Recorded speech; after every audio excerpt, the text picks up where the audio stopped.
Des maisons en bordure des champs, il y en a des centaines.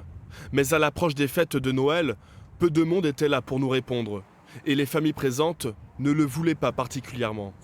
Seuls ces joueurs du dimanche sont un peu plus bavards. Quand on leur parle de loi gouvernementale, les sourcils se froncent, mais finalement, chacun y va de son commentaire.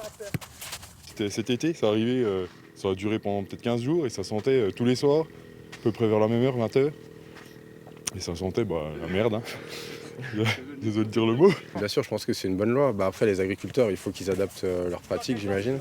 Traiter tôt le matin s'ils peuvent. Après, il faut respecter des distances, s'éloigner des cours d'eau. Pour les habitations, je ne sais pas quelle est exactement la réglementation, mais s'éloigner des écoles, des lieux publics, oui, c'est une bonne chose. Concernant les habitations, le gouvernement a tranché. À partir du 1er janvier 2020, pour certaines cultures dites basses comme les légumes ou les céréales, l'agriculteur devra respecter une distance de 5 mètres sans épandage de produits chimiques. Distance qui est augmentée à 10 mètres pour les cultures dites hautes comme les arbres fruitiers ou les vignes, et jusqu'à 20 mètres pour les produits les plus dangereux. Sur le principe, ça ne nous fait pas plaisir du tout parce qu'une fois de plus, le gouvernement met à la vindicte les agriculteurs et on n'a pas besoin de ça.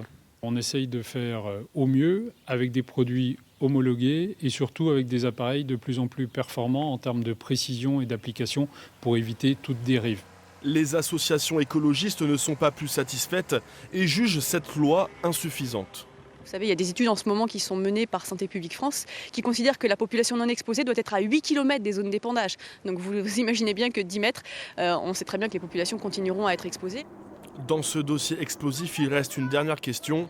Comment et par qui seront contrôlées ces distances de sécurité ?